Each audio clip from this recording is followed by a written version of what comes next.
In this tutorial, I show how to set up and run ZFOS simulations of an organic solar cell. While ZFOS comes with many ready-to-use simulation examples that can be loaded from the examples folder, I will here build up the simulation from scratch. I therefore use New Simulation to create a default device layout.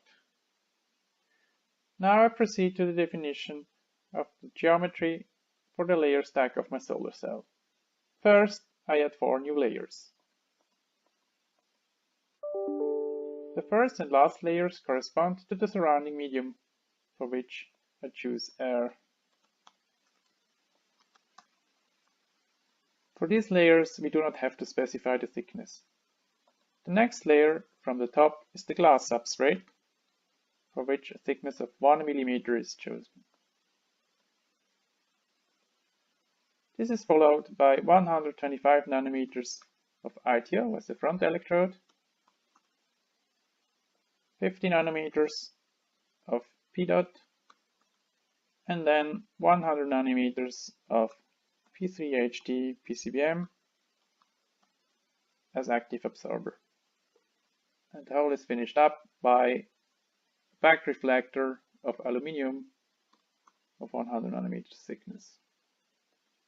In the first step, the solar cell will be simulated optically, with the aim of finding the thickness of the absorber layer that produces the maximum short circuit current. For that purpose, we activate the absorption module.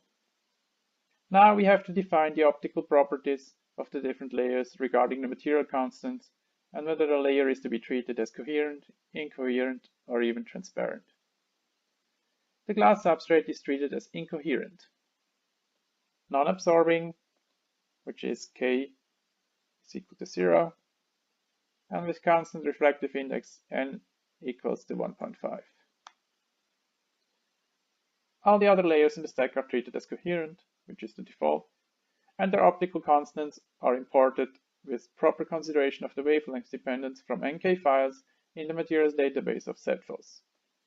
So we choose here File, Import, and then navigate to the proper file, so ITO in this case. Same for PDOT, File, Import, then find the PDOT we want, and PCBM, P3HT, and finally aluminum. Since only the absorption in the P3HT PCBM is supposed to lead to photocurrent, the internal quantum efficiency is set to 0 for all the other absorbing layers. So we set here IQ equal to 0. Same for PDOT and aluminum. Now I switch to the absorption settings, where I can specify the spectrum of the illumination and the wavelength range used to compute the photocurrent generation. For the solar cell under consideration, I choose the AM1.5 spectrum between 300 and 900 nanometers. So after renaming the simulation to OPV Optical, I can then run it. So as you can see from the console output, the simulation time is very short for this type of simulation. And I can now proceed to the analysis of the results from the Results tab. So this appears after the simulation was completed. First, we look at the key figures. There we can now find the generation current of the active layer, which corresponds to the optical limit of the short circuit current of the solar cell. We can also have a look at the absorption profile to see where in the device the light is absorbed. And this is to be compared to the generation profile. And we can display these two quantities in the same graph by copying the data and pasting here in this graph. I add some marks to the generation. Okay. Finally, we want to quantify the share of the different layers in the overall absorptance, which is displayed in the layer absorptance. So we have here the active absorber layer, absorptance and then the parasitic absorptance of the other layers in the stack.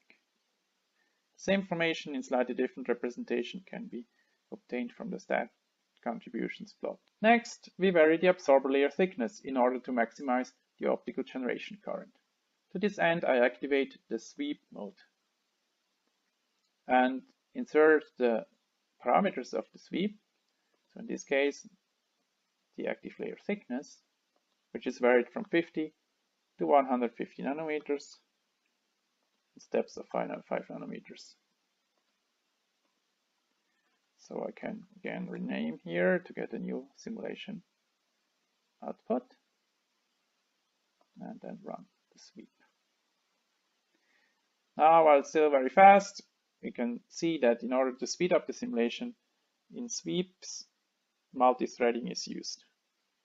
In the results, I see now the photocurrent as a function of the absorber layer thickness, from which I can infer the optimum thickness of around 75 nanometers. The origin of this maximum can also be investigated from the layer absorptance of the active layer, now as a function of the absorber thickness, and indeed we see that here in this region between 70 and 80 nanometers we have a very broad maximum of the absorptance. We now turn to the full optoelectronic simulation of the solar cell. That is, we consider the charge transport in addition to the optics. For this purpose, I activate the drift diffusion module in addition to the absorption module. I then have to define the electrodes and set the boundary conditions for the electrical simulation. For simplicity, I use the P dot as anode.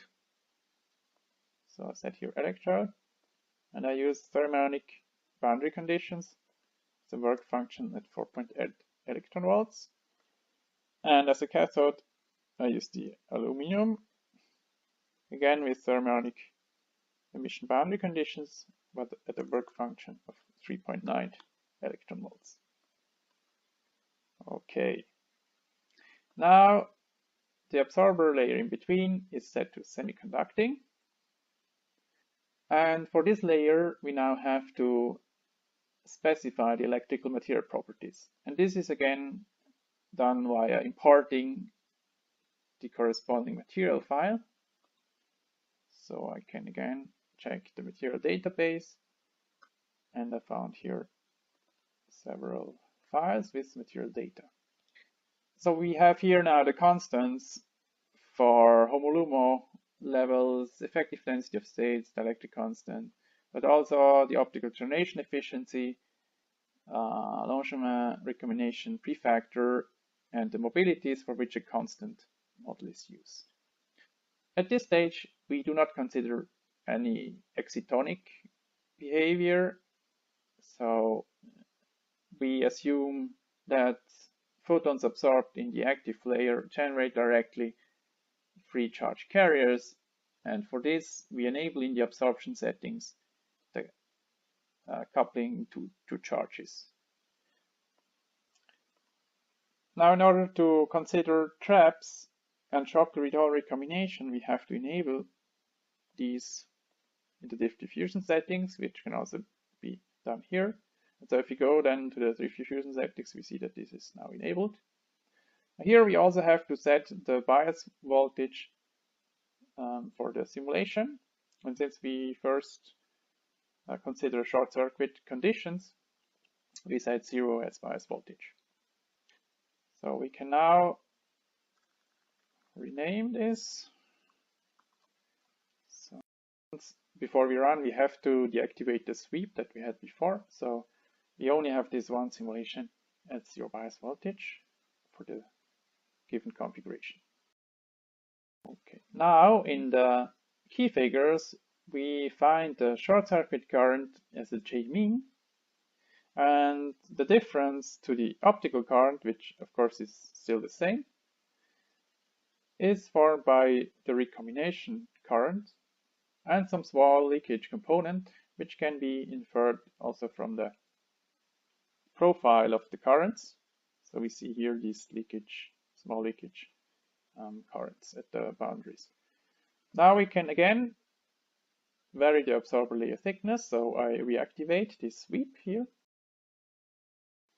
I run again the simulation. Still very fast. And so if we now look at the currents, we find that the maximum of the short circuit current now appears at a lower absorber layer thickness as compared to the optical simulation, which can be explained by the increase of the recombination current with the absorber layer thickness. Now we want to have a look at the current voltage characteristics.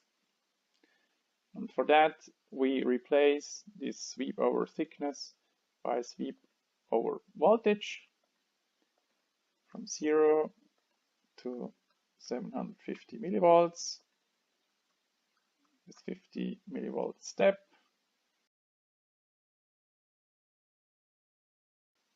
Okay, so this provides the current voltage characteristics in the currents result plot.